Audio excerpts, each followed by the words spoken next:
depuis l'origine des temps, il y a quand même une manière de vaincre la mort qui est aussi d'avoir des enfants. Tout à fait. C'est-à-dire d'accepter sa propre mort, mais de transmettre la vie à d'autres. De laisser mourir son prénom, mais pas son nom, on pourrait dire.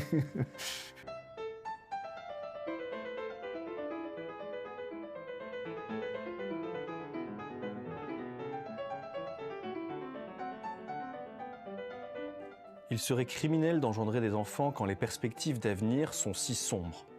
Mais sombres, par rapport à quoi ?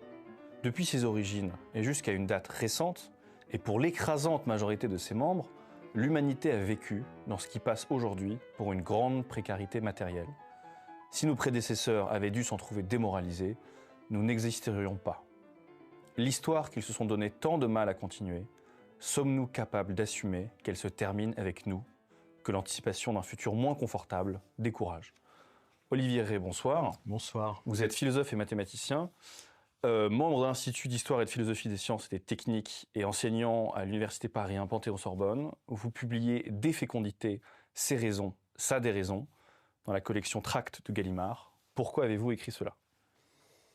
Écoutez, je ne prévoyais pas, d'ailleurs, en me lançant là-dedans, qu'au moment de la parution du tract, la question de la natalité serait autant d'actualité.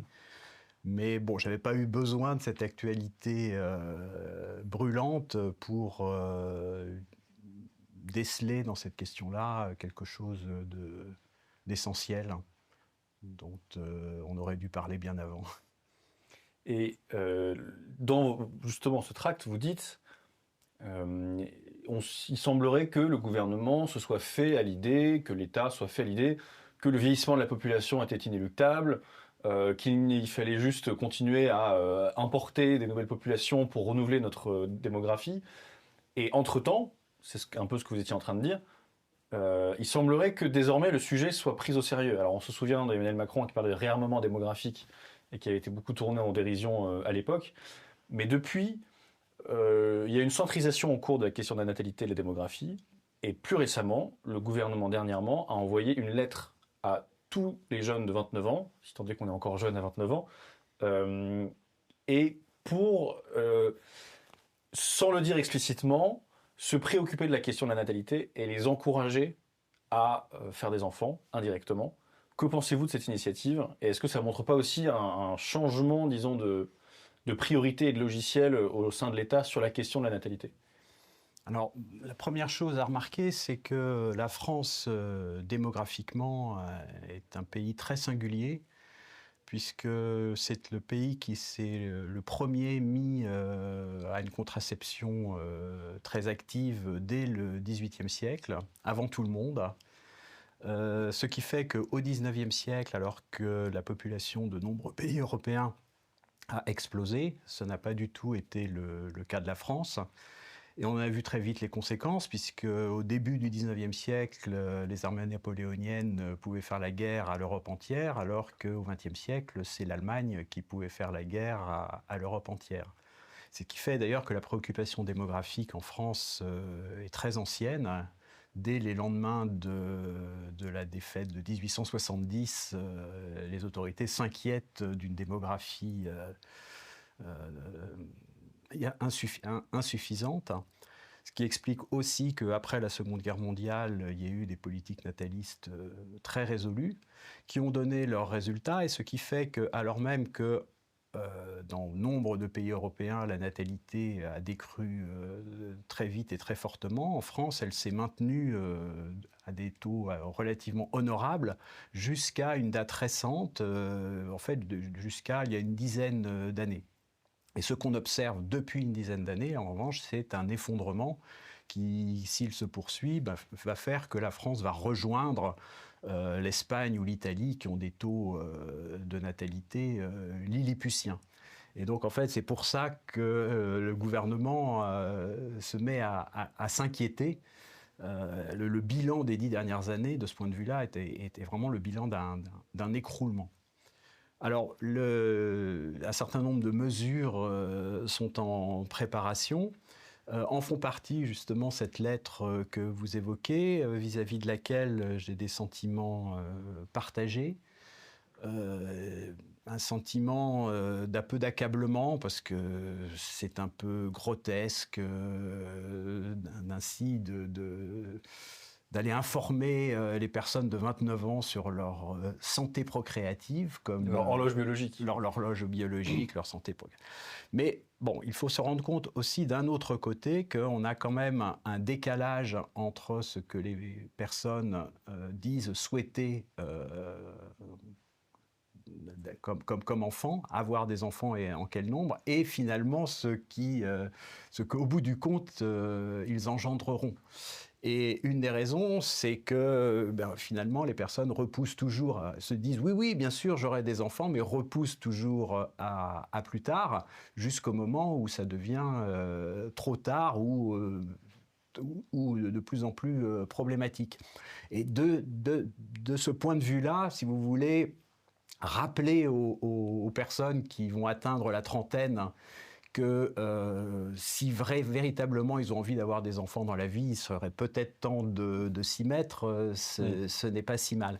Le moyen par lequel on le fait n'est vraiment pas très heureux, mais il est aussi assez typique de la situation dans laquelle nous sommes aujourd'hui, c'est-à-dire qu'il faut, pour faire passer des messages, le biais le plus évident, c'est toujours passer par des questions de santé. Alors voilà, on parle de santé procréative parce que ça, c'est quelque chose qui est recevable. Hein. Et d'ailleurs, la façon...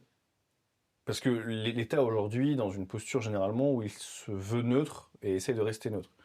Là, forcément, il y a une part d'injonction. En tout cas, il y a un sous-texte prescriptif, disons. Mais la façon qu'ils ont trouvée pour éviter d'être trop normatif, c'est de parler d'infertilité. Donc on voit que là déjà, on réembraye sur la question de la santé comme légitimité commune. Tout à fait, comme si l'infertilité était vraiment le véritable facteur qui explique les taux de natalité très très faibles que nous avons aujourd'hui. Je ne dis pas que ça ne joue pas un rôle, mais enfin, c'est à la marge. Oui, oui. Et d'ailleurs, pour souligner à quel point les instances françaises ont été prises de court, en 2021, l'INSEE effectuait des projections démographiques. Et dans ces cas-là, ils ont tendance à en effectuer beaucoup, à mettre des fourchettes très basses et très hautes pour essayer d'anticiper tout ce qui pouvait arriver. Et à la fois sur le plan migratoire et sur le plan des naissances, l'INSEE n'avait même pas anticipé la possibilité qu'on arrive aussi haut en termes d'immigration et aussi bas en termes de naissance. Ce qui montre aussi le sentiment d'être pris de court, de ne pas être prêt à anticiper une telle chute, et donc de ramer un peu, si je puis dire, et d'essayer de trouver des solutions de la part d'instances qui ont été débordées par le phénomène, comme à peu près tout le monde globalement. Oui, enfin, je pense que la France était un peu dans ce qu'on appelle en physique un état métastable. C'est-à-dire que, vous voyez, pour un corps pur, selon les conditions de volume, de température, de pression, il y a un état qu'on va appeler l'état stable. Alors, par exemple, pour l'eau, sous la pression atmosphérique normale, en dessous de 0 degré, l'état stable, c'est la glace, et au-dessus de 0, ça va être l'eau, et puis après, au-dessus de 100, ça va être la vapeur. Et en fait, ce qu'il y a, c'est que quand on prend de l'eau et qu'on la refroidit tout doucement, on peut arriver à avoir de l'eau qui reste liquide jusqu'à moins 4, moins 5 degrés. Puis alors là, il suffit d'une petite secousse ou d'une poussière et hop, elle prend en glace. Et j'ai l'impression que la natalité en France, elle était un peu dans un état métastable, elle se maintenait anormalement haute relativement aux autres pays, hein, mais enfin on flirtait quand même avec les 2 enfants par femme, ce qui était tout à fait honorable, mais c'était un état métastable, et là finalement ce qui arrive aujourd'hui, c'est que la France semble s'aligner sur tous les pays voisins. Et si on expliquait difficilement l'exception française, bon bah voilà, elle se termine. Et dans la citation qu'on a lue en ouverture, vous raillez, à juste titre, la position qui consiste à dire « c'est parce que l'avenir est sombre qu'on ne fait plus d'enfants ». On pourrait en effet répondre que la natalité s'est mise à redémarrer en France sous l'occupation allemande. Et par contre, il me semble que l'avenir s'est effondré d'une certaine façon, au sens où ça n'est plus, particulièrement pour la jeunesse, donc les personnes en âge de faire des enfants, une catégorie dans laquelle on est capable de se projeter. Et l'avenir est devenu illisible. Et il me semble que ça me paraît un peu plus objectif, au sens où Hartmut Rosa, le sociologue, avait travaillé sur la question de l'accélération. Et il disait, si on prend le monde prémoderne, on aura le même métier que son arrière-grand-père, et il y a une sorte de stabilité de la vie sociale qui peut confiner à la monotonie, mais qui a le mérite d'une sorte de lisibilité dans le temps. Ensuite, les changements de métier sont devenus générationnels, au sens où on décide de son métier puis on le garde toute sa vie. Et maintenant, le rythme du changement de métier et du changement en général est intragénérationnel. Et il prend l'exemple de ceux qui sont le plus loin dans cette dynamique, qui sont les CSP+, jeunes américains, qui changent, je crois, 13 fois de métier au sein de leur carrière, etc. Et là, c'est un exemple parmi d'autres. On pourrait prendre la question de Donald Trump en géopolitique, qui est que la première puissance mondiale nous est à peu près illisible et instable. On pourrait prendre la question de l'intelligence artificielle dont on ne sait pas si ça va mettre tout le monde au chômage, nous rendre géniaux. Et en règle générale, il y a cette espèce de fragmentation des routes possibles qui fait que la capacité à se projeter dans 5 ans, 3 ans, 2 ans, 1 an et demi est de plus en plus difficile. Et on vit aujourd'hui dans une sorte de certitude de l'incertitude. Et je pense que ça, peut-être, ça me paraît un peu objectif sur le plan de la différence avec nos ancêtres. Et peut-être que ça joue en partie dans la peur de procréer, de se lancer dans un vide peut-être plus grand qu'auparavant. Oui, mais là, il faut faire la distinction entre, d'un côté, on pourrait dire, les sombres perspectives, et de l'autre côté, la difficulté à se projeter, tout à fait. à projeter dans le futur, ce qui n'est pas exactement justement. Ce qui n'est pas exactement la même chose. Alors, pour ce qui est des sombres perspectives, en fait, il se trouve que depuis les origines de l'humanité jusqu'à une date historique très récente, les êtres humains ont vécu soumis aux aléas naturels, les famines, les épidémies, aux aléas humains également, des guerres, des choses absolument épouvantables, ce qui ne les empêchait pas de procréer. En fait, c'est à partir en Europe du XVIIe siècle qu'apparaît l'idée que par le progrès des sciences, des techniques, puis les progrès économiques et sociaux, les êtres humains allaient devenir comme maîtres et possesseurs de la nature et allaient pouvoir se soustraire aux aléas du destin pour forger leur propre destin. Alors ce qui se passe aujourd'hui, et ça date à peu près du passage de la modernité à la postmodernité dans les années 1970, c'est qu'on se rend compte que ce grand projet de maîtriser l'ensemble des choses et de se soustraire aux aléas du destin, finalement cela échoue, puisque les moyens extraordinaires que l'on a déployés perturbent tellement la nature et créent tellement de nouveaux problèmes que finalement le destin qui avait été chassé par la porte revient par la fenêtre. Et finalement, j'aurais tendance à dire que le fait que nous ne soyons à nouveau soumis à un destin que nous ne maîtrisons pas, ça n'est jamais qu'un retour à la normale. Alors cela étant, depuis le XVIIe siècle, les Européens et les Occidentaux, et puis après la Terre entière, en fait, c'est de plus en plus habitués à cette idée que le monde était quelque chose que l'on maîtrisait, qu'au moment où on s'aperçoit qu'on ne le maîtrise pas, ça crée de la démoralisation. Mais je dirais que c'est peut-être une période transitoire. Les sombres perspectives dont on parle, elles ne sont pas sombres en elles-mêmes, si vous voulez, elles sont sombres par rapport à cet idéal qui continue de nous habiter et dont on s'aperçoit qu'il est inatteignable. Alors, en revanche, l'autre question, c'est la difficulté à se projeter dans le futur. Il y a un philosophe, un historien allemand, Reinhard Koselleck, auquel Hartmut Rosa doit pas mal de choses, mais qui fait la distinction entre ce qu'il appelle l'espace d'expérience et, d'autre part, l'horizon d'attente. Et donc l'espace d'expérience, c'est l'expérience qu'on hérite des générations précédentes, et l'horizon d'attente, c'est ce que l'on attend, les prévisions que l'on fait pour sa propre existence. Alors dans une société traditionnelle, les deux coïncident à peu près, puisqu'on s'attend à ce que son existence ressemble à l'existence de ceux qui nous ont précédés. Et ce que dit Koselleck, c'est qu'à partir du XVIIIe siècle en Europe, il va y avoir une discrépance qui va apparaître entre l'espace d'expérience et l'horizon d'attente. La société s'est mise à changer suffisamment vite pour que les personnes s'attendent à vivre une vie qui sera différente de celle de leurs parents ou de leurs grands-parents. Et puis, ça, c'est Arnaud Trozat qui le rajoute, effectivement, depuis la fin du XXe siècle. Le changement a pris une telle rapidité que finalement l'horizon d'attente tend à se dissoudre lui-même, puisqu'on ne sait même plus à quoi s'attendre. On ne sait même plus à quoi s'attendre. Et même, vous voyez, il y avait une expression qui était employée par mes grands-parents qui pouvait dire « de mon temps ».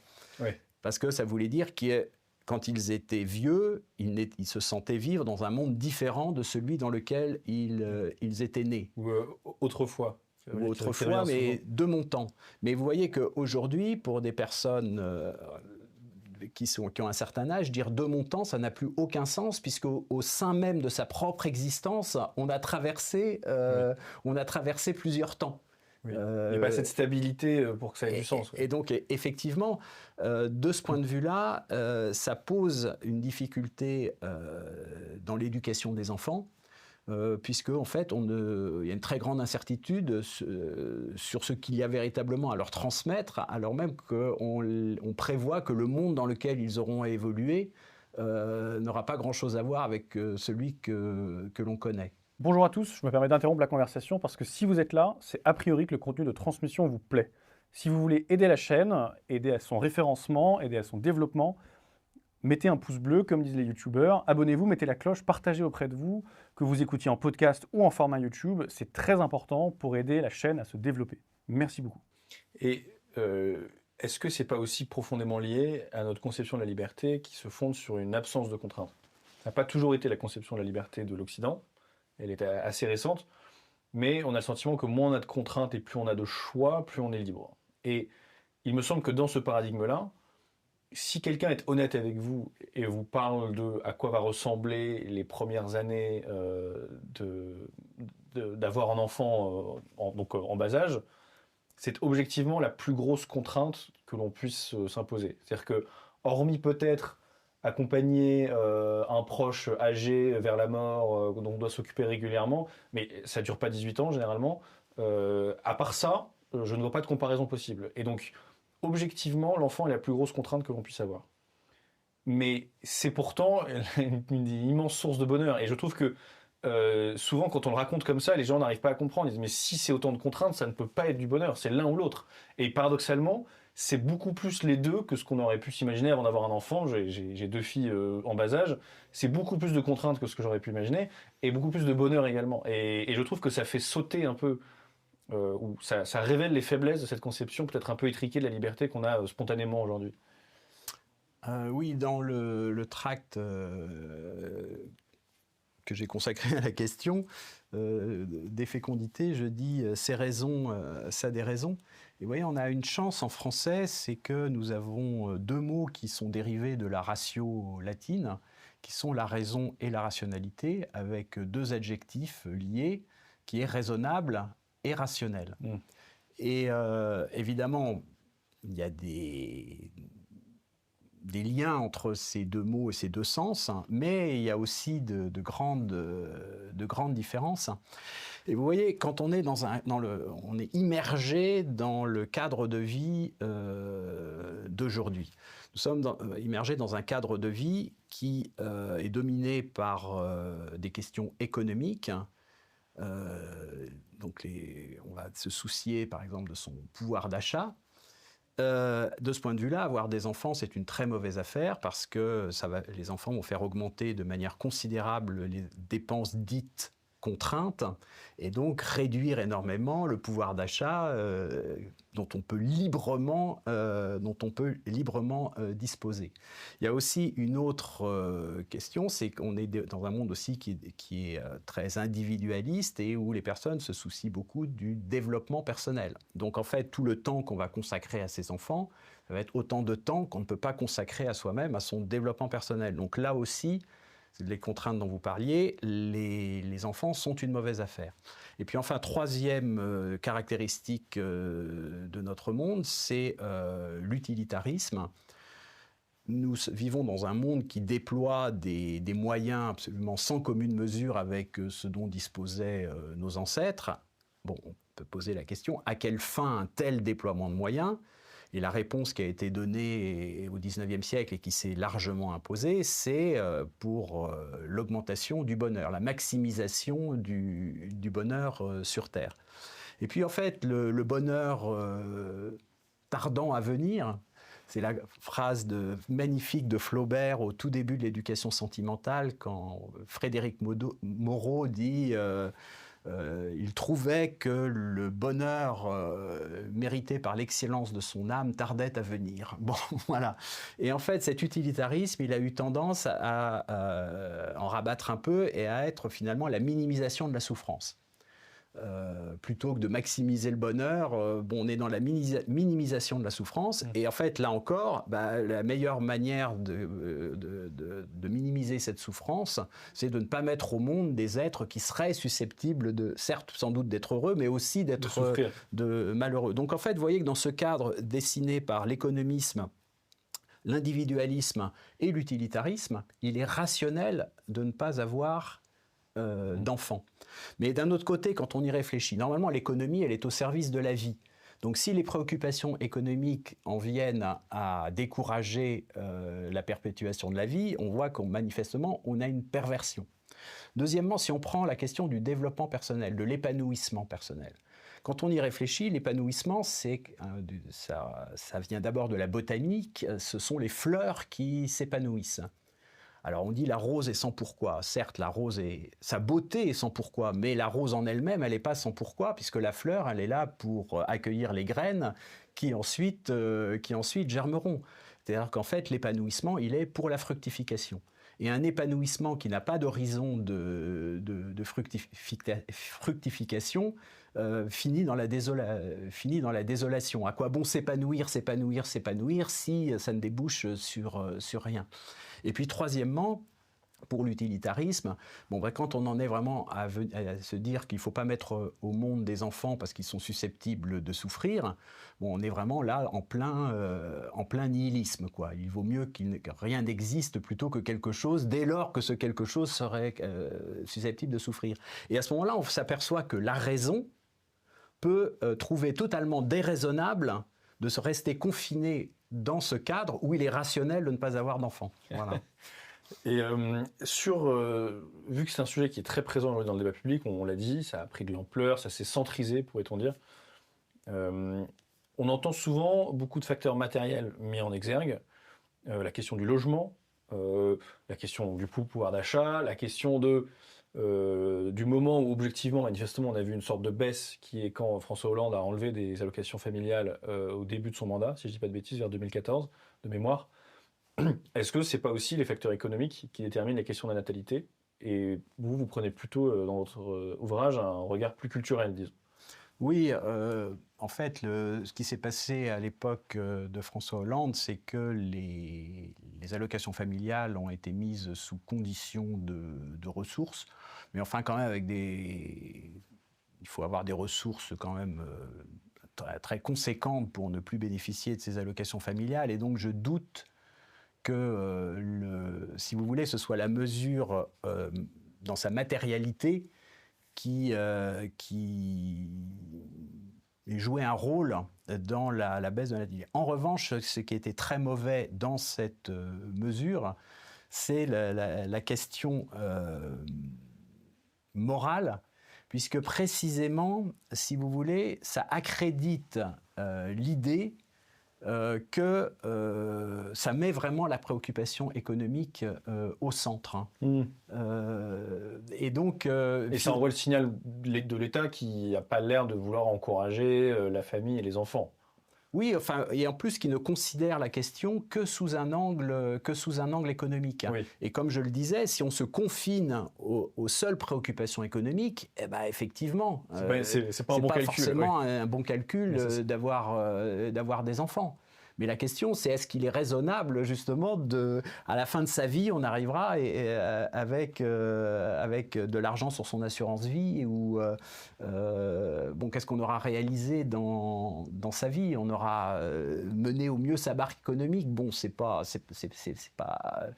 très très satisfaisant. Et donc c'est là où il faut arriver à prendre quand même une forme de se mettre en retrait des seules préoccupations économiques.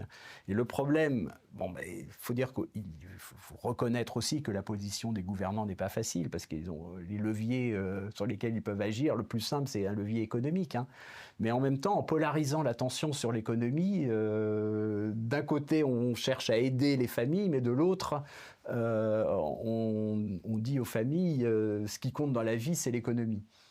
Et pour aller dans votre sens sur l'aspect phénomène culturel, la psychologue américaine Jean Twenge avait travaillé dans un ouvrage sur les générations sur cette question de pourquoi les jeunes Américains, en l'occurrence, n'enfantent plus, et était plutôt arrivée à la conclusion que, globalement, quand on fait des sondages, les réponses sont sur le mode afin d'avoir une plus grande indépendance, et ce champ lexical-là, plutôt que la question du climat.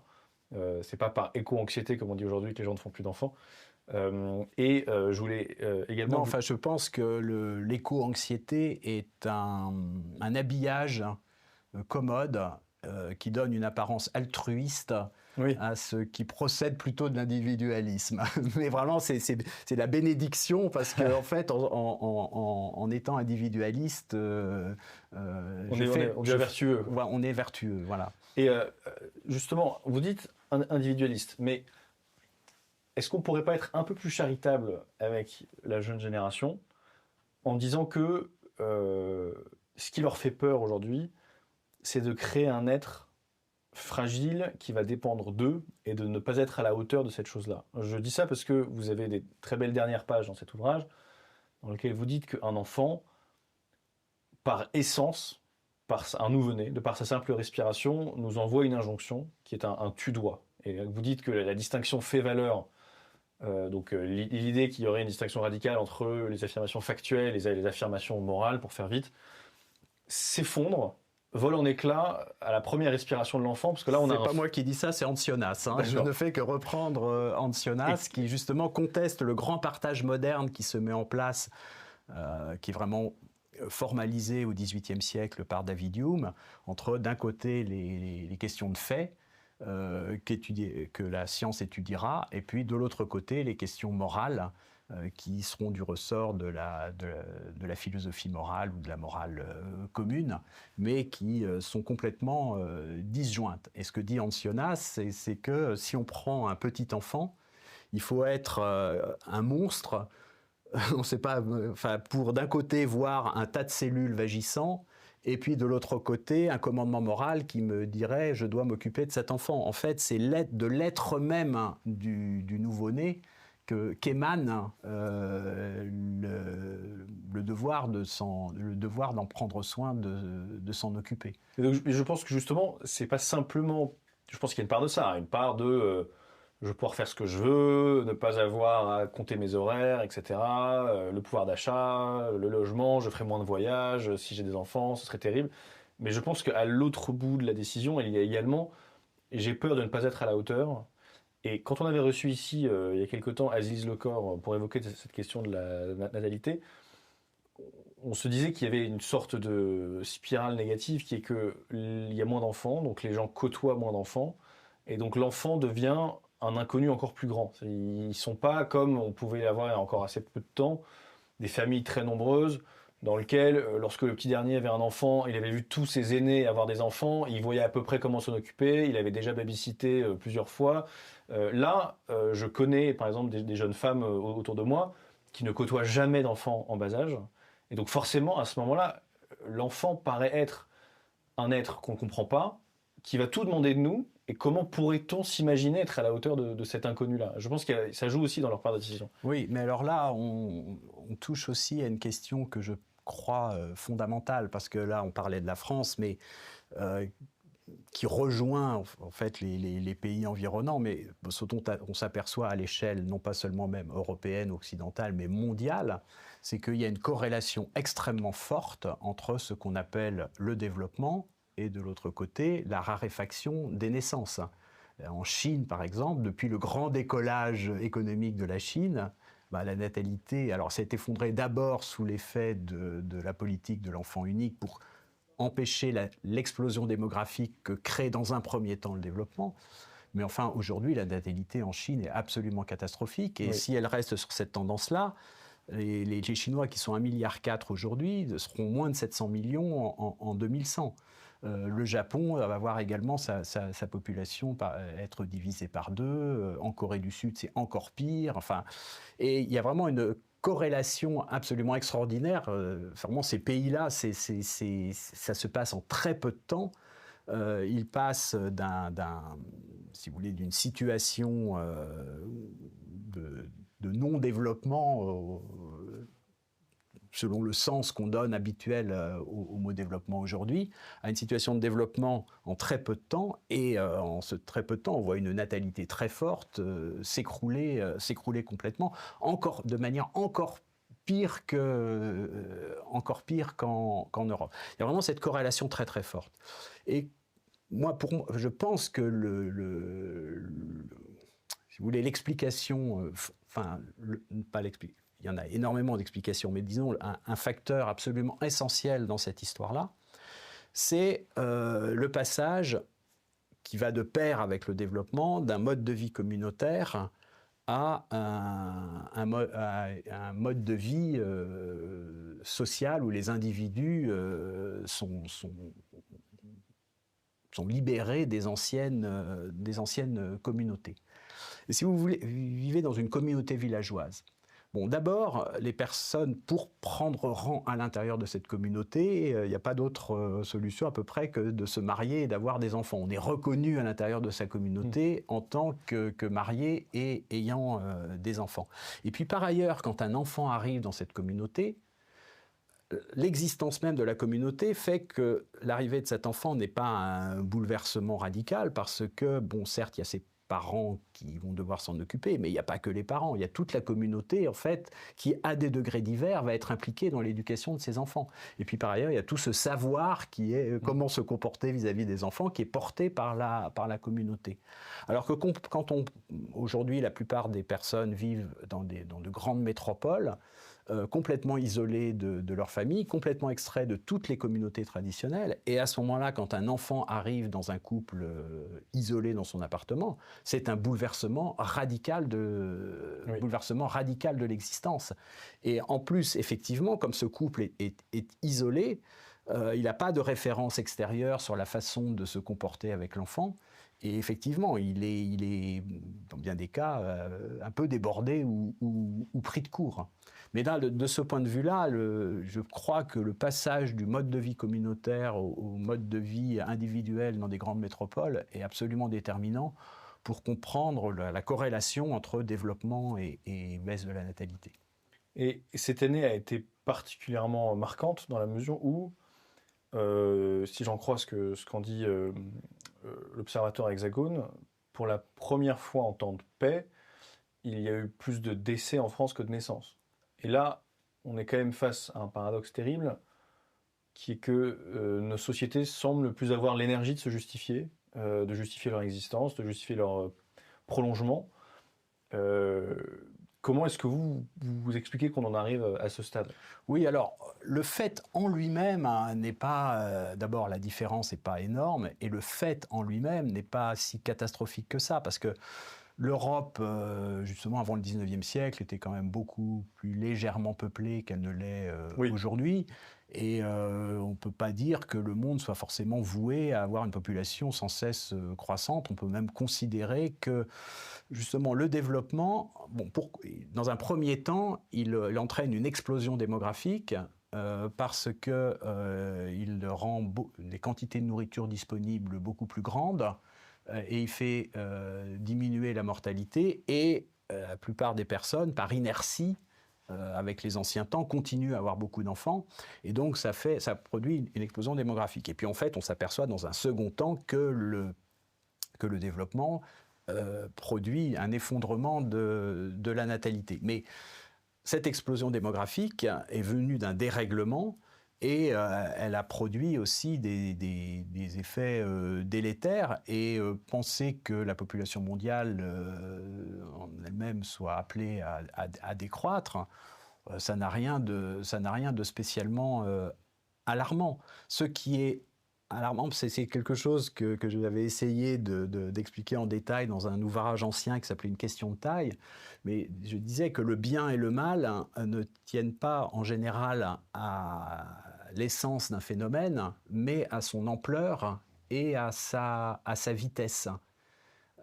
Et donc en fait, c'est pas la décroissance de la population en elle-même qui pose problème, c'est que en fait, ce qui se passe cette année-là est annonciateur de quelque chose de beaucoup plus grave, qui n'est pas simplement une décroissance, mais qui est un effondrement. Voilà, si on perdait quelques dizaines de milliers de personnes en moins, enfin, dans la population française, je vois pas du tout où serait le problème.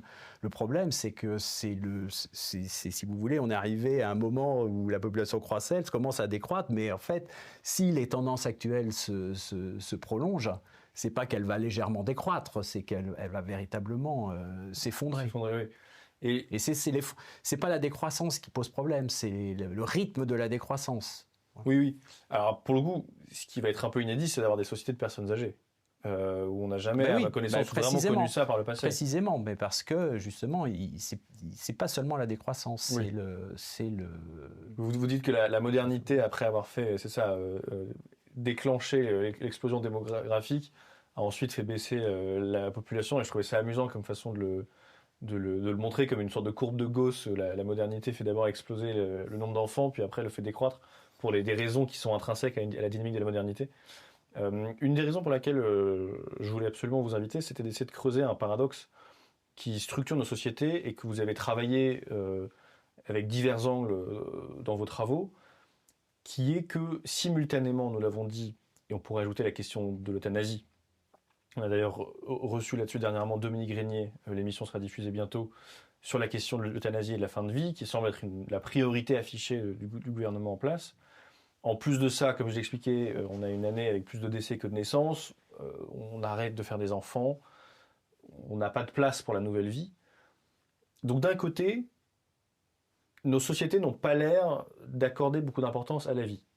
Et de l'autre, et c'est le titre de votre précédent tract Gallimard, et il y a une idolâtrie de la vie.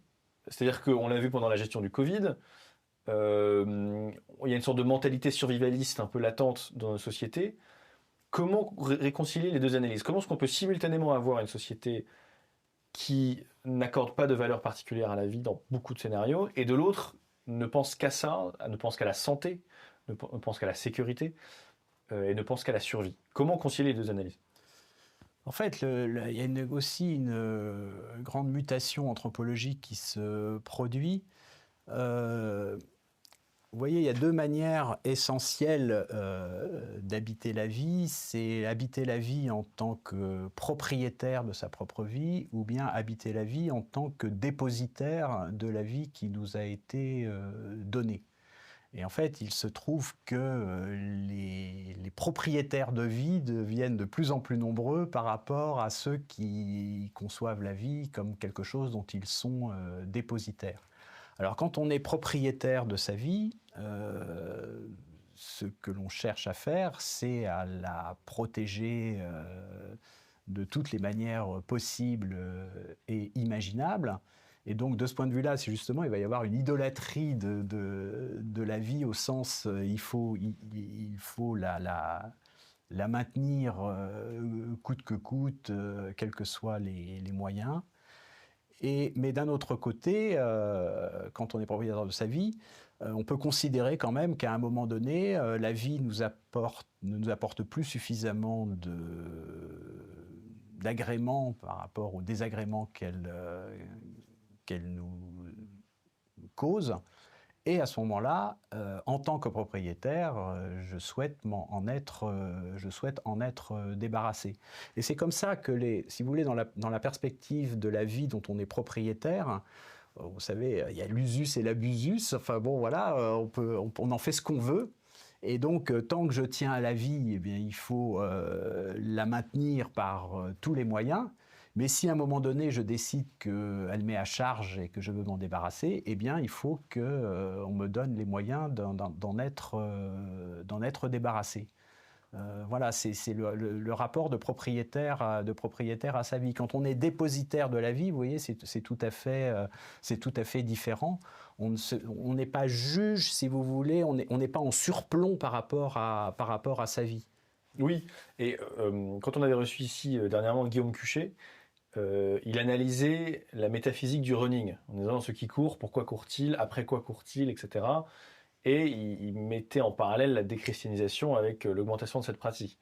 Et il disait, les moins de 35 ans, il commence par dire qu'initialement c'est un phénomène sociologiquement très restreint, et qu'ensuite tout le monde s'est mis à courir, et il dit les moins de 35 ans courent après leur jeunesse, et les plus de 40 ans courent pour fuir la mort. Et je trouvais ça assez drôle, et ça va dans le sens de cette notion, je dirais, de santé, de survivalisme, presque de sécurité, parce que du coup on est prêt à fuir comme une bête traquée à n'importe quel moment en cas de danger. Ça va dans le sens de cette idée, je dirais, de maximiser son autonomie. Peut-être que c'est une façon de réconcilier le paradoxe avec lui-même, si je puis dire, qui est que en fin de vie, on se sent plus autonome, donc achevez-moi, et je veux pouvoir décider de façon autonome le moment où je ne serai plus autonome, en quelque sorte. L'enfant, c'est un frein sur l'autonomie individuelle objectivement à court terme. On ne peut plus se déplacer comme avant, on ne peut plus se coucher quand on veut, on ne peut plus faire des nuits complètes, rien que ça.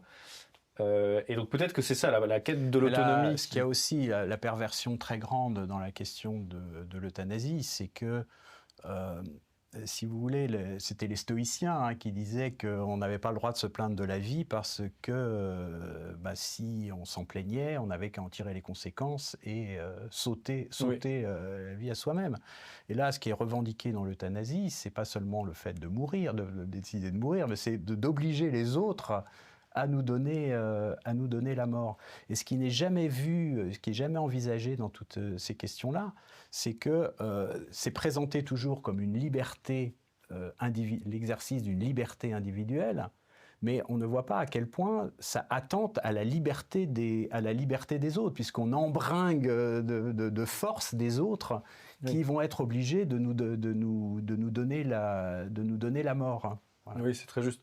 Et donc, en fait, cette revendication d'autonomie, elle est quand même assez particulière parce que c'est une autonomie qui réclame l'intervention de tiers.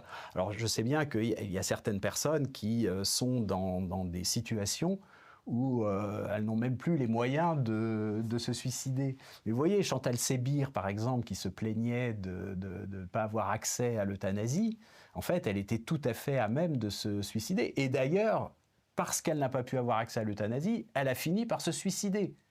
Donc en fait, la vie lui était à charge, mais elle voulait obliger la société à lui donner la mort qu'elle réclamait, alors même qu'elle était capable de se la donner à elle-même.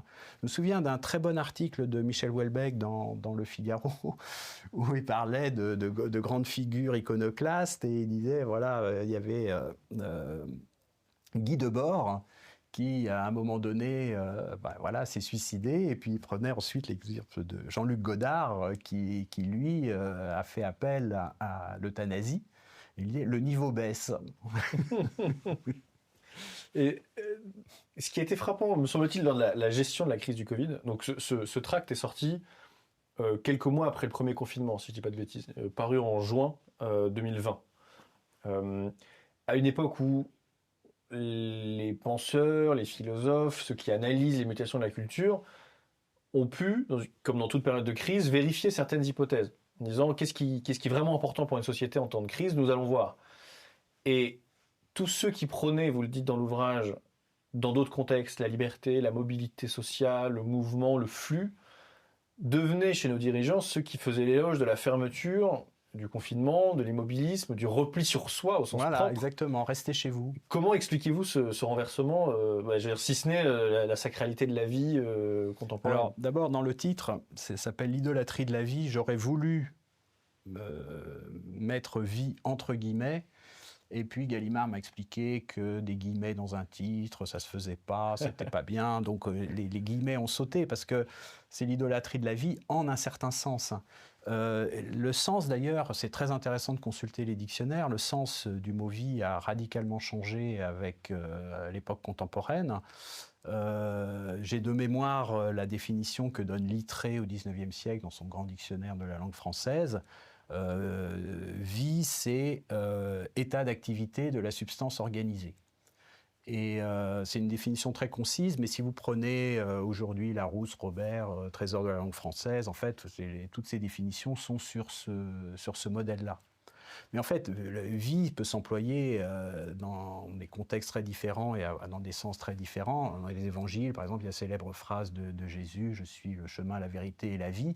Bon, il est clair que Jésus ne dit pas « je suis l'état d'activité de la substance organisée ». Bon, donc en fait, voilà, c'est pour ça que j'aurais voulu mettre des guillemets, parce que là, l'idolâtrie de la vie, l'idolâtrie, c'est quand on rend un culte à quelque chose qui ne le mérite pas. Et là, en l'occurrence, c'était un culte rendu à ce qu'on pourrait appeler à la suite de Walter Benjamin la vie nue, c'est-à-dire simplement la vie comme phénomène physiologique. Hein. Et par exemple, vous voyez, dans les EHPAD, on empêchait les familles d'aller visiter les gens qui étaient dans ces établissements pour préserver leur vie, alors même que la vie qu'on leur faisait mener n'était plus une vie au sens où, justement, en français, on peut dire « ce n'est pas une vie ». Oui. Voilà. Mais voilà, c'est pas ainsi que les hommes vivent, quoi. Voilà. Oui. C'est très analysé. Pour vivre une vie pleine, il faut aussi accepter que certains dangers. Enfin, tout à fait. Voilà. Et justement, pour essayer de trouver la racine de cette mutation. Juste, Ancionas a cette formule magnifique pour la vie, il parle d'aventure dans la mortalité. Donc, la mortalité fait partie de la vie, et une vie pleinement vécue, c'est aussi une vie qui, le cas échéant, est capable de s'exposer ou de courir certains risques. Hein. Et justement, vous dites que la façon dont les Français ont réagi face à la pandémie a été de dire il y a eu tant de morts, c'est de la faute de l'État. C'est-à-dire que implicitement, il y avait cette idée que l'État a pour fonction, voire pour légitimité, la prévention de toute maladie, et que toute mort n'est plus une tragédie, mais un échec du système de santé, en quelque sorte. On était dans un grand moment léviathanesque, au sens que Hobbes a donné au mot. Hobbes, c'est quelqu'un qui a fait l'expérience des guerres de religion absolument terribles qui ont déchiré l'Europe en général et l'Angleterre en particulier. Et lui, ce qu'il propose pour sortir de cet état de crise, c'est la constitution d'un État dont le souverain a absolument tout auquel les citoyens délèguent tout pouvoir. En échange de quoi, le souverain doit les protéger. Et les protéger de quoi? De la mort.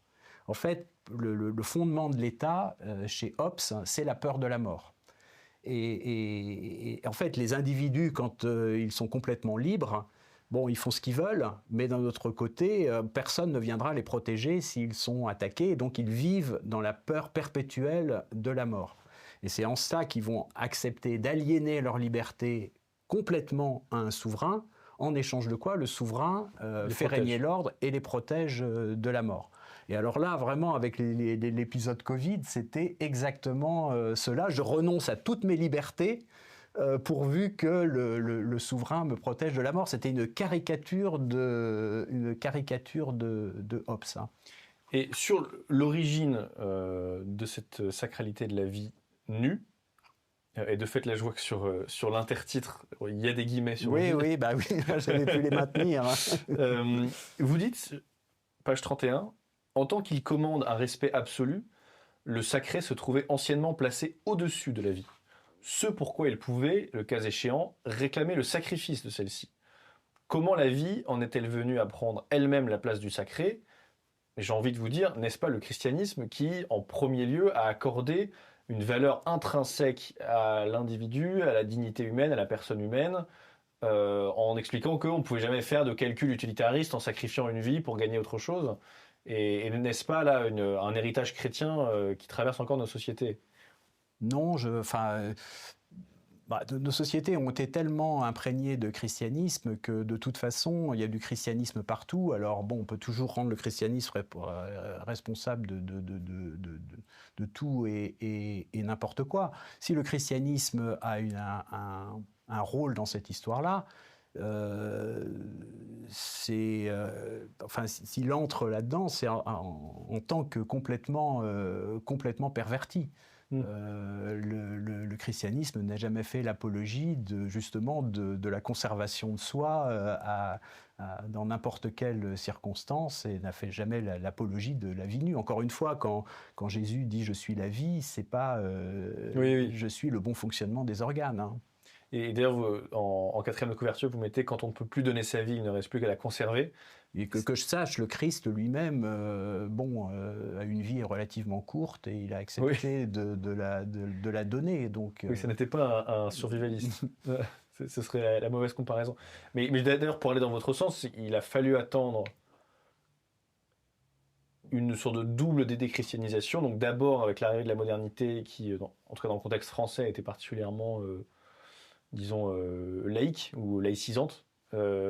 Puis ensuite, plus récemment, comme l'a longuement étudié Guillaume Cuchet, à partir du milieu des années 60, pour que, à ces deux étapes, on se mette à sacraliser la vie beaucoup plus qu'avant. D'abord avec Hobbes dans la modernité, et ensuite dans les faits, plus récemment, où la question de la santé, la question de la survie, la question de la sécurité individuelle ont pris une place beaucoup plus forte dans nos sociétés qu'auparavant. Ce qui va dans le sens, en effet, il fallait attendre que le christianisme s'évapore pour qu'il n'y ait plus rien placé au-dessus de la vie nue, pour que la vie nue devienne le nouveau sacré. Voilà, oui, c'est ça, c'est exactement. C'est pour ça que je parle exactement d'idolâtrie, parce qu'il y a un transfert du sacré sur ce qui méritait d'être sacré et ce qui, à mon avis, est une sacralisation abusive. Oui.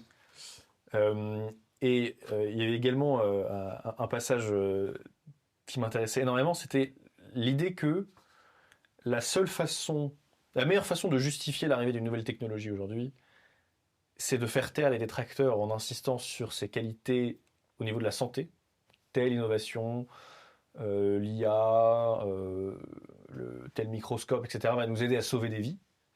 Et, à l'inverse, ce qui montre la prégnance de cette logique, la seule façon de s'opposer à la mise en place d'une nouvelle technologie, c'est de dire que ça va être mauvais pour la santé. Donc, en caricaturant, la 5G va nous rendre stériles, serait la seule façon de s'y opposer en quelque sorte. Et je trouvais ça une analyse très fine de votre part sur cette prégnance de la santé pour justifier à peu près tout dans nos sociétés aujourd'hui. Oui, à partir du moment où justement on est dans cette...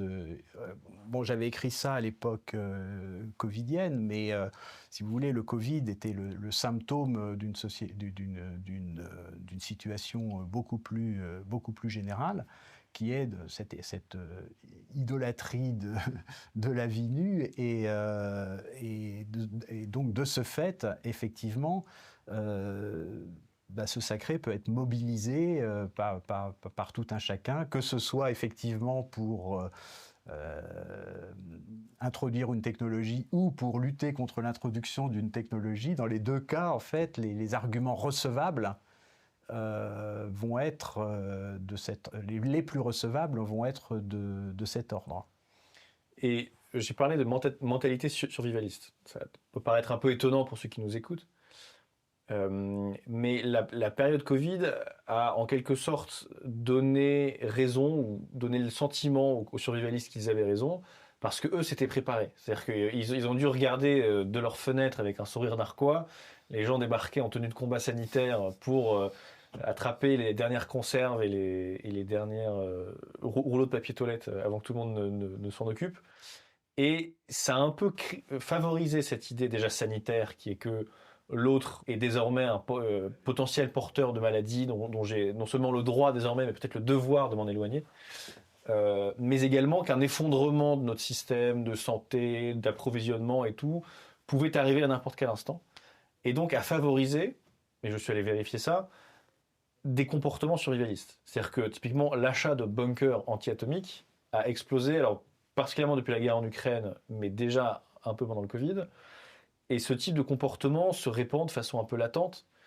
Énormément, me semble-t-il, des jeux vidéo dans ma génération, des émissions de télé-réalité, etc., sont sur un format assez survivaliste, en mode Deep Teenagle, Agatha Christie, où on part avec 10 et au fur et à mesure on est crème.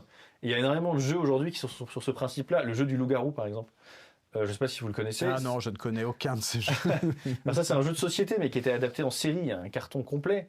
Et c'est un jeu dans lequel il y a quelques intrus au sein d'une communauté qui dévorent les autres pendant la nuit. Il faut trouver les intrus et les excommunier. Donc on a une quantité de joueurs qui décroît au fur et à mesure. Et j'ai le sentiment que ce mécanisme-là, à la fois individualiste, survivaliste, compétitif, se répand et qu'on est constamment dans cette idée que ce sera eux ou moi, il faut se préparer à la chute, il faut se préparer à l'après. Je ne sais pas si vous voyez un peu ce que je veux dire. Ouais, enfin, l'erreur majeure, me semble-t-il, dans ce genre de démarche, c'est que si véritablement nous sommes confrontés à des bouleversements majeurs, à certains effondrements, l'individu n'est pas du tout, la famille n'est pas du tout une unité de survie, c'est toujours au minimum communautaire.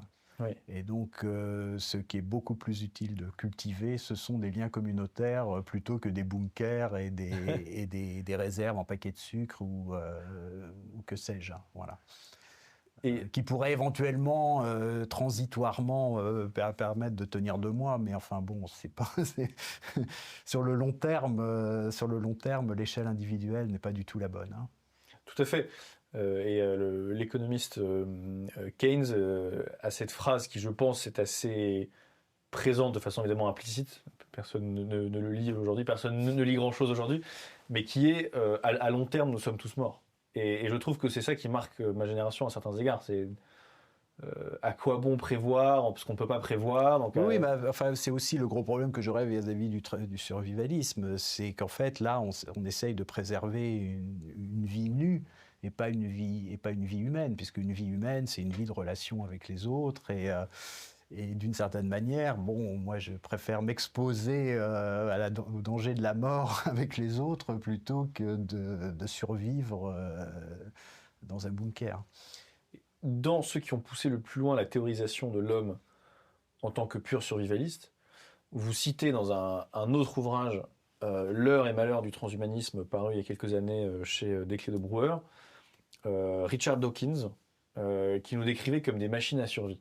Et donc là, on a 2 choses extraordinaires. Déjà, l'homme est une machine, en quelque sorte. Donc la distinction homme-robot est quelque part brouillée. Et puis par ailleurs, machine à survie. Et donc l'homme n'est pas fait pour vivre la vie bonne, une vie communautaire relationnelle, mais la vie n'a pour seul but que de se perpétuer. En quoi est-ce que ce type de déclaration et de perspective est symptomatique de notre conception de la vie aujourd'hui? Alors ça, c'est un grand basculement qui s'est opéré entre l'époque ancienne et médiévale d'un côté et l'époque moderne de l'autre. Vous voyez, quand dans son ouvrage qui s'appelle La physique, Aristote, tout début du livre 2, parle des objets de la physique. Il dit les objets de la physique sont les animaux, les plantes, et puis les 4 éléments, terre, air, eau et feu. Et ce qui est absolument extraordinaire pour nous, c'est qu'il commence par le vivant. Les objets de la physique sont les animaux, les plantes, et puis bon, après, il y a la matière inanimée. Et en fait, quand on y réfléchit, c'est normal, puisque en grec, physis, qu'on traduit par nature, ça vient du verbe phuo, qui veut dire naître, croître. La physis, c'est d'abord ce qui se présente par soi-même, et ce qui, par excellence, se présente par soi-même, c'est le vivant. D'ailleurs, notre nature, ça vient de la natura latine, et natura, ça vient du verbe nascor, qui veut dire également naître. Nature et nativité, c'est la même racine.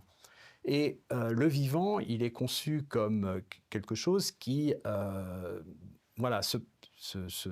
une forme d'autonomie et, si vous voulez, qui a une finalité propre qui est d'être ce qu'il est. Alors, ça repris à l'époque médiévale, il y a une phrase de saint Thomas d'Aquin qui est magnifique, où il dit « Un âne ne souhaite pas devenir cheval, car il cesserait d'être un âne. » En fait, la première mission de l'âne, c'est d'être un bon âne, d'accomplir son asinité, comme le premier but, la première finalité du cheval, c'est d'accomplir sa chevalité. Et si on pourrait dire à l'âne, bah oui, mais regarde, si y a un prédateur qui te court après, il va pouvoir te rattraper, alors que si tu étais un cheval, tu courrais plus vite et tu pourrais lui échapper. Mais oui, mais donc il sauverait sa vie, mais il ne serait plus un âne. Oui. Donc quel intérêt? Parce qu'un âne, sa première mission, c'est d'être un âne. Et ce que dit Aristote, c'est que le désir de conservation, c'est ce qu'il y a de plus bas dans les finalités, parce qu'en fait, c'est une finalité subordonnée à la fin que l'on poursuit. Alors évidemment, quand en tant qu'être vivant, qu'on poursuit certaines fins, il vaut mieux être vivant que mort, ça c'est clair, parce que mort, on ne pourra plus poursuivre grand-chose. Donc évidemment, il faut essayer de rester vivant, mais ce n'est pas une fin en soi, c'est une fin pour accomplir les fins premières. Et ce qui s'est passé avec la modernité, c'est de plus en plus une pensée qui alors cherchait à refouler la finalité, puisque dans la conception du monde Galiléo, des cartésiennes, si vous voulez, on essaye de tout appréhender par les mathématiques. Et à ce moment-là, la question des causes finales est complètement évacuée. Mais on a quand même un problème, c'est avec le vivant. Parce que qu'est-ce qui nous fait distinguer un être vivant d'un caillou? C'est qu'on sent que l'être vivant, il est animé par une finalité. Même le protozoaire, si vous voulez... Il a un but. Bah oui, il cherche à se nourrir, bon... Et donc, en fait, la biologie moderne, elle se trouve dans une drôle de situation, parce que d'un côté, elle a l'idéal scientifique moderne qui dit qu'il faut repousser les causes finales, et puis de l'autre côté, son objet même, le vivant, on ne le reconnaît que parce qu'on le reconnaît animé de finalité. Et finalement, le compromis qui a été trouvé, c'est d'admettre, parce qu'on ne peut pas faire autrement qu'il y a de la finalité dans le vivant, mais on l'a réduite simplement à... Ce que la citation de Dawkins, c'est simplement de survivre et de se multiplier. Et c'est ce qui émane, enfin Dawkins, cela ne fait que tirer les conclusions de la théorie darwinienne, et où en fait l'extraordinaire efflorescence du vivant, ça n'est jamais qu'une diversité de stratégies pour rester en vie. Voilà. Et donc, en fait, tout le monde entier du vivant est vu comme simplement obsédé par une seule fin, qui est de rester en vie. Mais Jacques Monod a repris la même chose. En fait, pour lui, toutes les finalités qu'on peut identifier dans le vivant sont des finalités secondes au service de la finalité première qui est de rester en vie. Et là, on voit un renversement complet, si vous voulez, entre Aristote et aujourd'hui. Parce que Aristote, la rester en vie, ça n'était qu'au service d'accomplir son être, alors qu'aujourd'hui, l'être se confond avec le fait de rester en vie. C'est la grande phrase début du 19e siècle aussi de Bichat qui disait « La vie, c'est l'ensemble des fonctions qui résistent à la mort ». Oui. Voilà. Donc là, la vie, c'est uniquement ne pas être mort. Et alors à ce moment-là, tous les moyens sont bons, et c'est pour ça que j'en parlais dans ce livre aussi où il est question du transhumanisme, parce que effectivement, on pourrait, vous voyez là, ce que disait saint Thomas, l'âne ne désire pas devenir cheval car il cesserait d'être un âne. On pourrait dire l'homme ne désire pas devenir transhumain parce qu'il cesserait d'être un homme. Mais si d'un autre côté, votre seul objectif, c'est de rester en vie, bon, si le fait de devenir transhumain, ça vous permet de rester en vie, ben, allons-y. Tout à fait. Et d'ailleurs, je trouve que l'essor du genre artistique du zombie est intrigante parce que là, on a un mort vivant. Donc ça nous fait peur parce que ça brouille la distinction fondamentale entre la vie et la mort, évidemment. Mais surtout, si vraiment la vie n'est que survie, franchement, ils se débrouillent plutôt mieux que nous. Oui, Ne oui, tout sont-ils à pas fait. plus humains que nous? Et l'interrogation est là, me semble-t-il. Enfin, pas plus humains, mais ils Mais sont... humains dans cette nouvelle définition, en quelque c'est sorte. non, mais c'est une réussite en tant que, précisément, ils échappent, Oui. ils échappent à la mort. Quand on avait reçu ici Pierre Manant, on avait beaucoup creusé cette question-là, et la façon dont il le formulait, c'était de dire, avec la modernité philosophique, il cite notamment Spinoza, il y a cette idée de faciliter le mouvement. Faciliter le mouvement des choses, faciliter le mouvement de l'individu, et il faut retirer, ce qu'on disait sur l'absence de contraintes en début d'émission, retirer les obstacles au mouvement humain. Et quel est par définition le plus grand obstacle au mouvement humain? Le plus définitif, c'est la mort. Et ce que Manon expliquait, c'était que par conséquent, la société du mouvement est aussi la société qui nourrit, qui sécrète une hantise de la mort plus forte que dans les sociétés moins mouvementées, pourrait-on dire, et que ça explique peut-être le rapport à la question de la fin de vie, qui est la mort me terrifie, mais si au moins je peux la maîtriser au sens de décider quand est-ce qu'elle me tombe dessus, ça me rassurerait déjà un petit peu. Et l'autre volet, qui est celui que vous avez travaillé dans cet ouvrage-là, la question du transhumain, qui est de dire, bon, la mort me terrifie, si je pouvais la surmonter et l'éviter entièrement, ça m'arrangerait encore plus. Oui, mais enfin là, il y a quand même aussi un lien très très fort avec l'individualisme, parce que depuis l'origine des temps, il y a quand même une manière de vaincre la mort, qui est aussi d'avoir des enfants. Tout à fait. C'est-à-dire d'accepter sa propre mort, mais de transmettre la vie à d'autres. Hein. Laisser mourir son prénom, mais pas son nom, on pourrait dire. Donc, bon, là, voilà, on s'aperçoit que toutes ces questions-là sont liées. Oui. Toutes ces questions-là sont liées. Hein.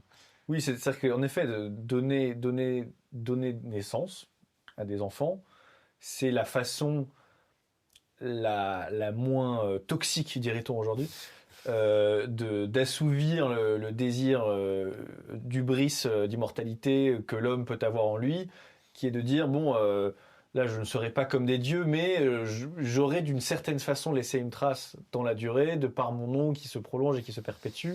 Oui, enfin moi je vois pas vraiment ça comme ça, mais vous voyez, on parlait tout à l'heure à propos de l'euthanasie, qui était liée avec une notion de vie dont je suis propriétaire, hein, par rapport à la vie dont on est dépositaire. Et quand on est dépositaire de la vie, on a reçu la vie, mais en même temps qu'on a reçu la vie, on a reçu une faculté absolument extraordinaire qui est de la transmettre à son tour. Mmh. Et là aussi, vous voyez, on parlait tout à l'heure du développement personnel qui tournait à la désolation lorsqu'il n'avait pas d'autre horizon que lui-même.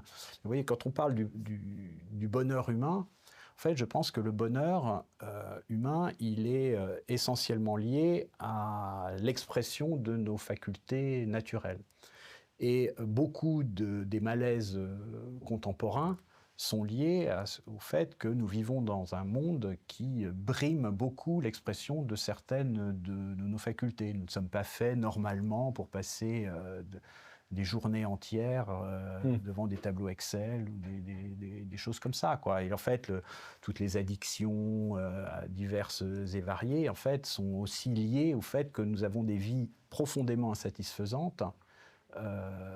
Quand bien même nous avons l'impression de toujours faire notre désir, en fait, nous poursuivons nos désirs à l'intérieur d'un cadre qui est mauvais. Et donc, en fait, finalement, la poursuite même de ces désirs à l'intérieur de ce cadre produit des effets délétères.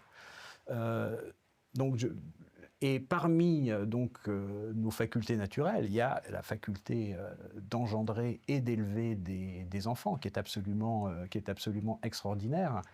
Et c'est dans cette optique-là qu'on avait commencé à parler de la lettre envoyée par le gouvernement aux gens à 29 ans. Sur la forme, c'est désastreux, Mais sur le fond, si ça pouvait susciter quand même l'idée à 29 ans de se dire, bah voilà, qu'est-ce que j'ai envie de faire de ma vie? Est-ce que bon, après les gens sont, ça je reconnais tout à fait qu'il n'est pas question d'obliger qui que ce soit à avoir des enfants et on peut très bien décider de ne pas avoir d'enfants. Mais c'est bien quand même pour ceux qui se disent qu'il serait bien d'avoir quand même un jour des enfants, qu'ils y réfléchissent parce que je pense que c'est quand même quelque chose qui fait partie de notre être. J'avais été très frappé en constatant que chez les Grecs, là où nous avons un seul mot qui est le mot amour, et on peut aimer le chocolat, aimer son conjoint, aimer ses enfants, aimer Dieu, enfin bon, on peut aimer courir, aimer tout ce qu'on veut. En fait, les Grecs n'avaient pas ce terme unique, ils en avaient plusieurs. Et les plus remarquables, donc, c'est l'éros, qui a un côté pulsionnel. Il y a la philia, qui est plus du côté de l'affection, de l'amitié, mais qui a un caractère électif, c'est-à-dire justement on n'est pas ami avec tout le monde, on choisit, il y a des gens avec qui on est ami et d'autres gens avec qui on n'est pas ami. Bon. Il y a l'agapé, alors là c'est l'accueil, c'est l'ouverture, l'attention donnée à l'autre en tant qu'autre. C'est pour ça que dans les évangiles, quand il est dit que Dieu est amour, les évangiles, les versions les plus anciennes dont on dispose, c'est écrit en grec, et en fait quand il est dit que Dieu est amour, c'est toujours agapé.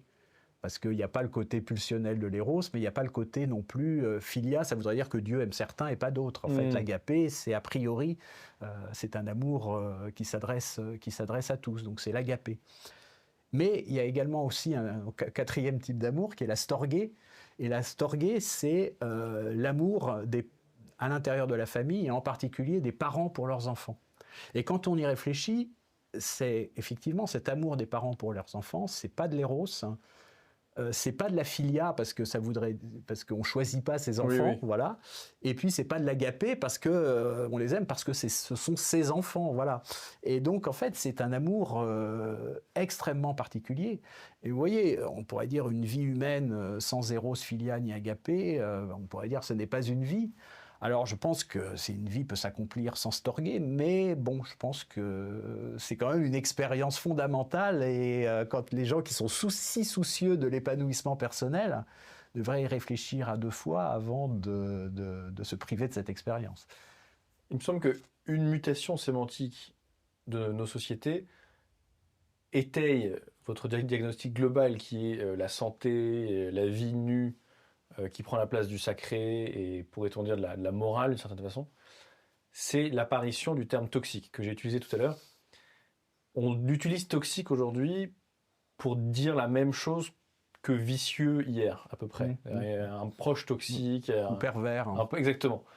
Et fondamentalement, le terme toxique s'est évadé d'une étiquette jaune fluo dans un laboratoire pour atterrir sur le front de nos proches, si je pourrais parler ainsi.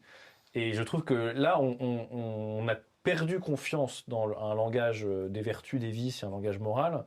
Et donc, on cherche à le remplacer par un langage médical qui, lui, porterait le sceau d'une objectivité et d'une véracité plus forte, en quelque sorte. Il me semble qu'il y a quelque chose dans ce glissement. Oui, sans doute. Sans doute, mais encore une fois, à partir du moment où, si vous voulez, dans une sorte d'individualisme devenu fou, l'autre devient toujours d'abord un porteur une pathologie, d'un danger, quoi. Un danger. Il est toujours d'abord appréhendé comme danger. Mais là-dessus, il me semble que l'effet culturel du slogan « Sauvez des vies, rentrez chez vous » était très fort. Oui, tout à fait. Et c'est-à-dire qu'avant, le geek, la figure du geek, donc, qui était devant son écran seul chez lui, était assez mal vu parce qu'il y a une sorte d'égoïsme latent où il ne veut pas jouer avec les autres, il ne veut pas sortir jouer avec les autres. Vous avez une très belle phrase en disant jadis, on pouvait punir un enfant en l'empêchant de sortir. C'est très amusant. Et là, ça veut dire aujourd'hui ils sont punis en permanence. Exactement. Ils sont constamment punis et ils seraient punis par une sortie. C'est quasiment ça. Ouais. C'est fascinant.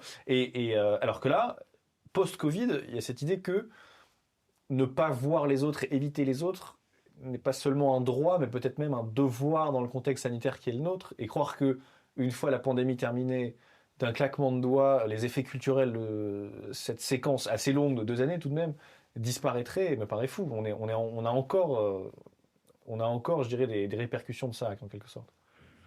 Oui, oui, bah, il y avait un film Demolition Man qui était assez amusant où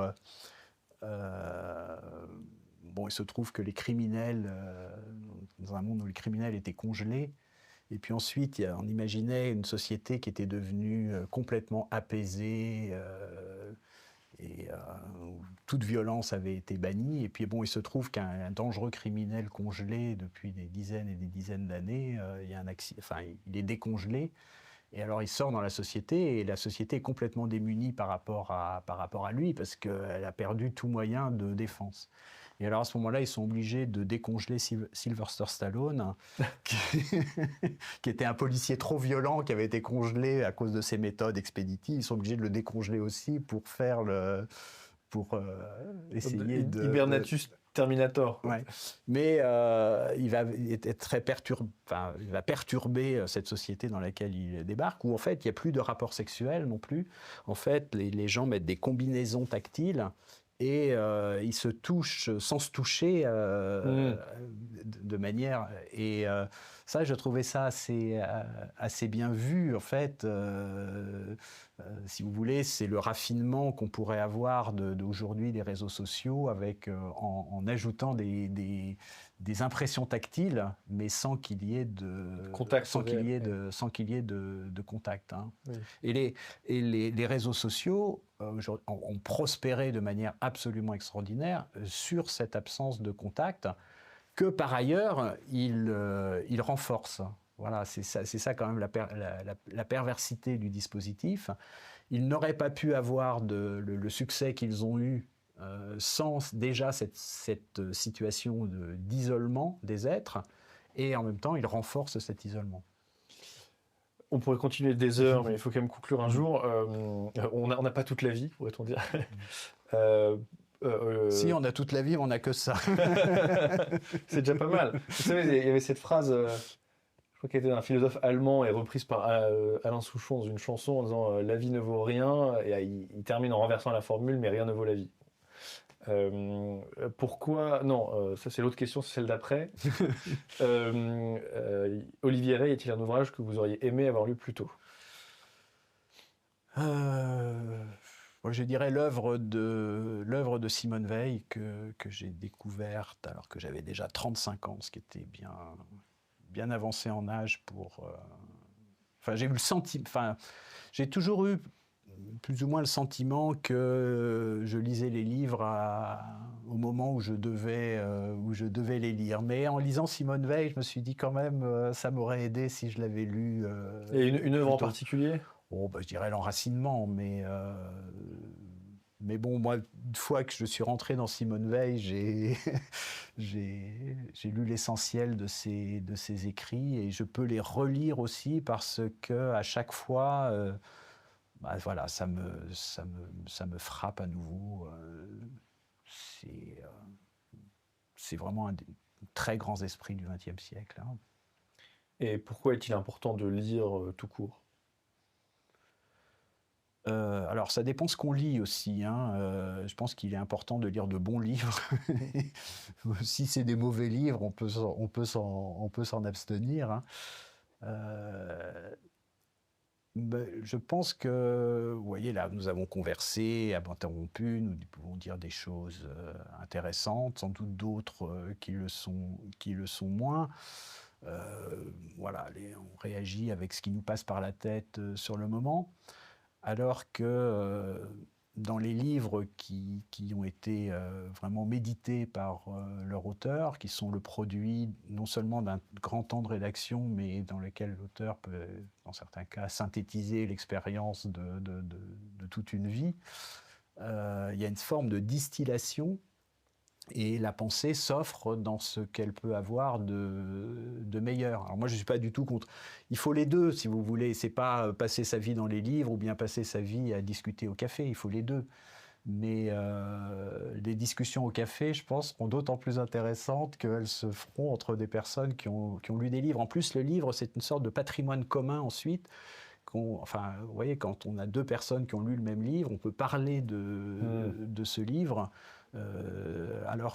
et on peut avoir une conversation qui est beaucoup plus intéressante que si on n'avait pas lu ces livres. Il y a un passage magnifique dans un roman de Nabokov qui s'appelle Pnine, et où on voit là des émigrés russes qui vivent aux États-Unis, qui se sont exilés après la révolution bolchevique de 17, et puis qui vivent comme ils peuvent aux États-Unis.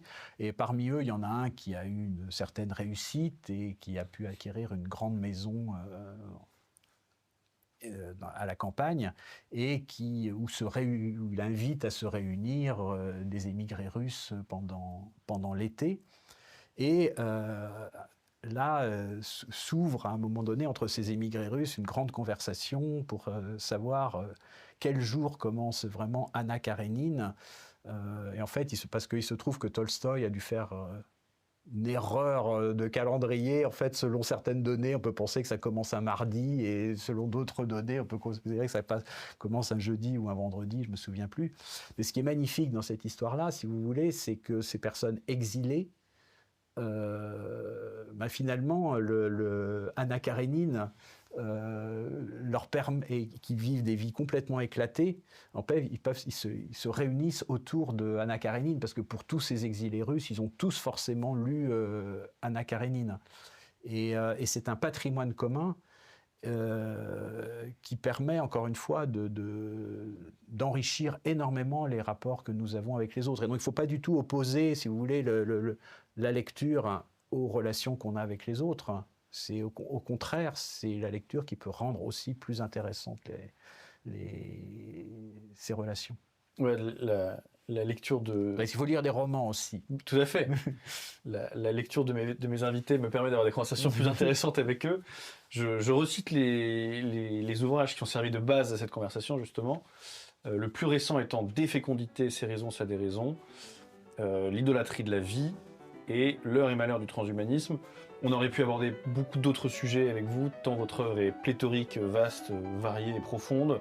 La technique, la question de la quantification, on en reparlera avec plaisir une prochaine fois. Merci beaucoup Olivier Rey pour votre écoutez, merci beaucoup pour votre invitation. C'était un grand plaisir. C'était passionnant, merci à vous. Merci.